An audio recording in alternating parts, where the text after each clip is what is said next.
Você está ouvindo o plano de leitura da Bíblia em um ano. Dia 32, 1º de fevereiro, semana 5.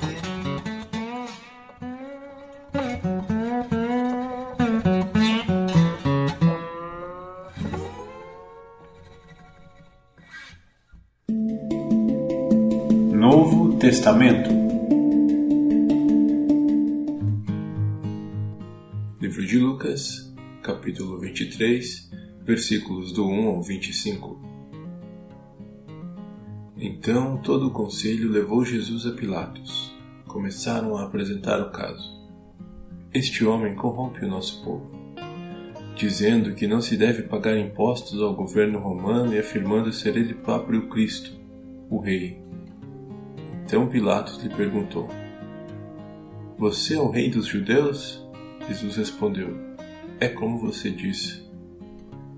Pilatos se voltou para os principais sacerdotes e para a multidão e disse: Não vejo crime algum neste homem. Mas eles insistiam: Ele provoca revoltas em toda a Judéia com seus ensinamentos, começando pela Galiléia e agora aqui, em Jerusalém. Então ele é galileu? Perguntou Pilatos. Quando responderam que sim, Pilatos o enviou a Herodes Antipas, pois a Galiléia ficava sob sua jurisdição. E naqueles dias ele estava em Jerusalém. Herodes se animou com a oportunidade de ver Jesus, pois tinha ouvido falar a seu respeito e esperava, havia tempo, vê-lo realizar algum milagre. Fez uma série de perguntas a Jesus, mas ele não lhe respondeu. Enquanto isso, os principais sacerdotes e mestres da lei permaneciam ali, gritando acusações. Então Herodes e seus soldados começaram a zombar de Jesus e ridicularizá-lo. Por fim, vestiram nele um manto real e o mandaram de volta a Pilatos. Naquele dia, Herodes e Pilatos, que eram inimigos, tornaram-se amigos. Então Pilatos reuniu os principais sacerdotes e outros líderes religiosos, juntamente com o povo, e anunciou seu veredito. Vocês me trouxeram este homem acusando-o de liderar uma revolta. Eu o interroguei minuciosamente a esse respeito na presença de vocês e vejo que não há nada que o condene. Herodes chegou à mesma conclusão e o enviou de volta a nós. Nada do que ele fez merece a pena de morte. Portanto, ordenarei que seja açoitado e o soltarei. Era necessário libertar-lhes um prisioneiro durante a festa da Páscoa. Um grande clamor se levantou da multidão, e a uma só voz gritavam: Mate-o! Solte-nos Barrabás! Esse Barrabás estava preso por ter participado de uma revolta em Jerusalém contra o governo e ter cometido assassinato. Pilatos discutiu com eles, pois desejava soltar Jesus. Eles, porém, continuaram gritando: Crucifique-o! Crucifique-o! Pela terceira vez, ele perguntou: Por quê? Que crime ele cometeu? Não encontrei motivo para condená-lo à morte. Portanto, ordenarei que seja açoitado e o soltarei. A multidão gritava cada vez mais alto, exigindo que Jesus fosse crucificado, e seu clamor prevaleceu. Então Pilatos condenou Jesus à morte, conforme exigiam. A pedido deles, libertou Barrabás, o homem preso por revolta e assassinato. Depois, entregou-lhes Jesus para fazerem com ele o que quisessem.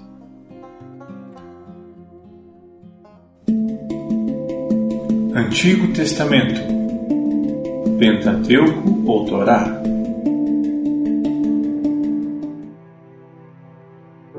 Livro de Gênesis, capítulo 41. 2 anos inteiros se passaram, e o faraó sonhou que estava em pé na margem do rio Nilo. Em seu sonho, viu 7 vacas gordas e saudáveis saírem do rio e começarem a pastar no meio dos juncos. Em seguida, viu outras 7 vacas saírem do Nilo. Eram feias e magras e pararam junto das vacas gordas à beira do rio. Então as vacas feias e magras comeram as 7 vacas gordas e saudáveis. Nessa parte do sonho, o faraó acordou. Depois, voltou a dormir e teve outro sonho. Dessa vez, viu 7 espigas de trigo, cheias e boas, que cresciam em um só talo. Em seguida, apareceram mais 7 espigas, mas elas eram murchas e ressequidas pelo vento do leste. Então as espigas miúdas engoliram as 7 espigas cheias e bem formadas. O faraó acordou novamente e percebeu que era um sonho. Na manhã seguinte, perturbado com os sonhos, o faraó chamou todos os magos e os sábios do Egito. Contou-lhes os sonhos, mas ninguém conseguiu interpretá-los. Por fim, o chefe dos copeiros se pronunciou. Hoje eu me lembrei do meu erro, disse ao faraó. Algum tempo atrás, o senhor se irou com o chefe dos padeiros e comigo e mandou prender-nos no palácio do capitão da guarda. Certa noite, o chefe dos padeiros e eu tivemos, cada um sonho, e cada sonho tinha o seu significado. Estava conosco na prisão um rapaz hebreu que era escravo do capitão da guarda. Contamos a ele nossos sonhos, e ele explicou o que cada um significava. E tudo aconteceu exatamente como ele havia previsto.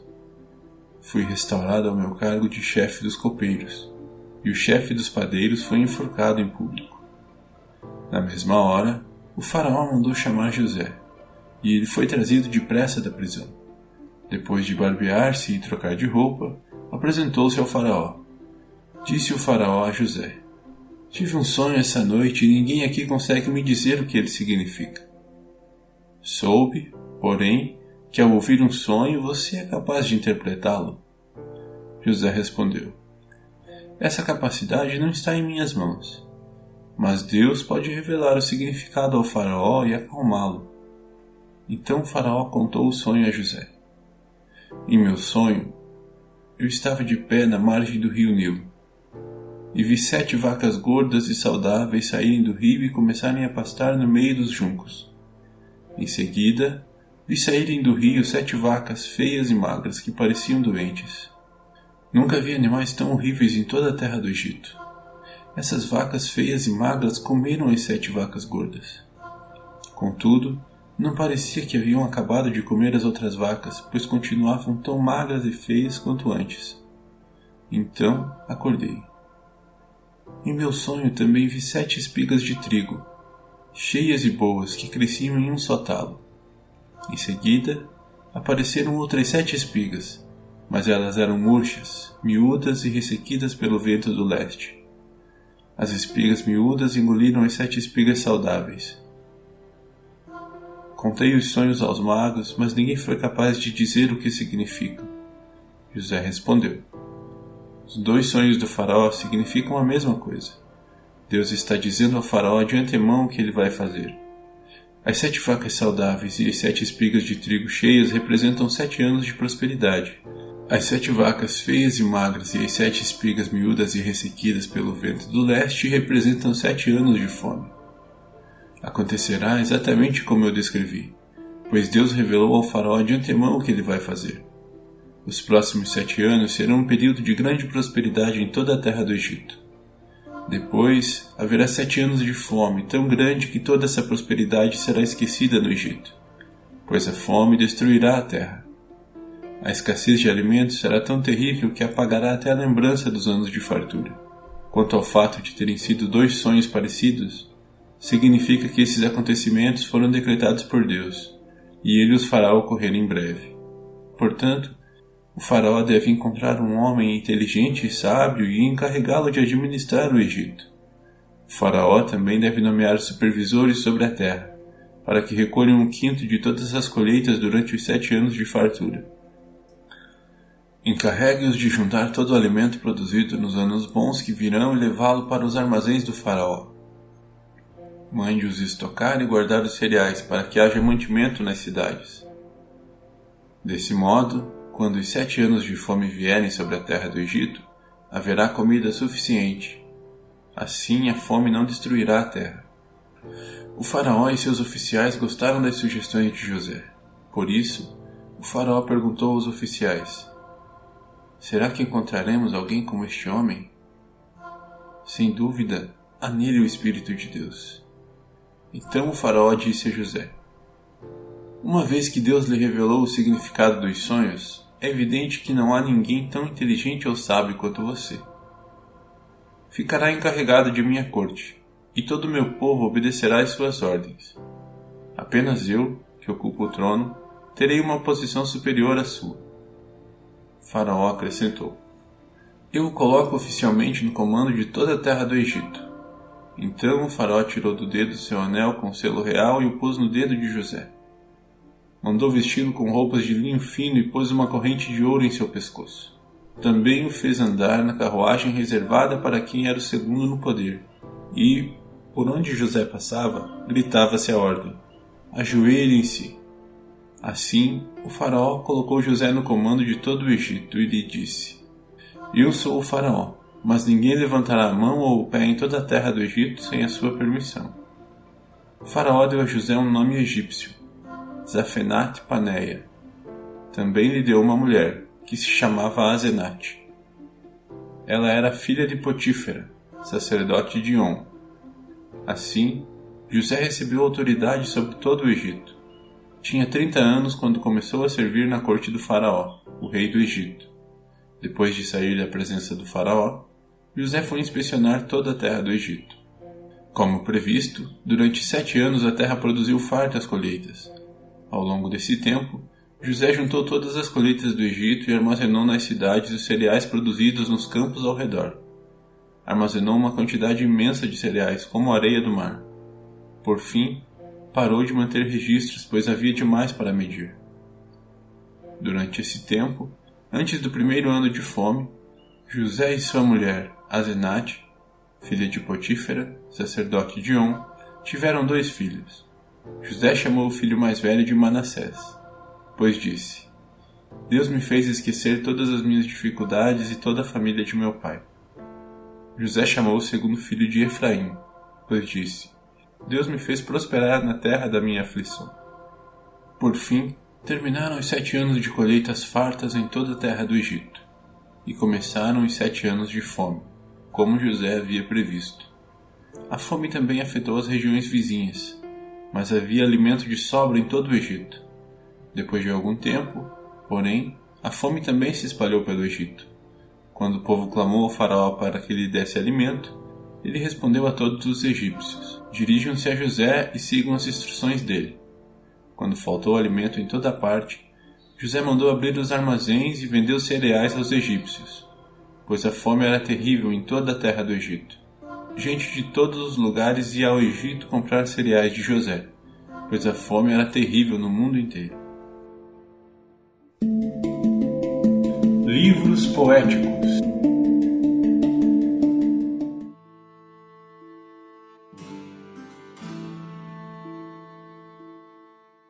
Livro de Salmos, capítulo 32. Como é feliz aquele cuja desobediência é perdoada, cujo pecado é coberto. Sim, como é feliz aquele cuja culpa o Senhor não leva em conta, cuja consciência é sempre sincera. Enquanto me recusei a confessar meu pecado, meu corpo definhou, e eu gemia o dia inteiro. Dia e noite, tua mão pesava sobre mim. Minha força evaporou como água no calor do verão.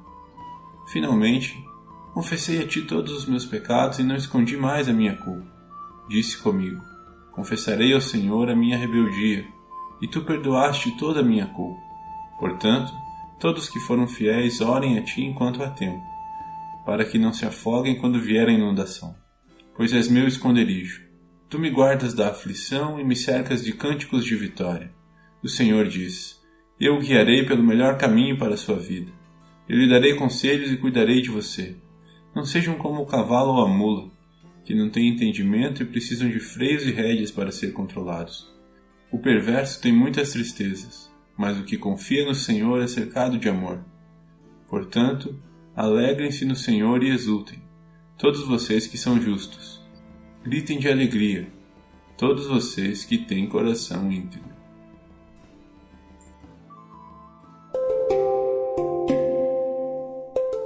Versículo da semana.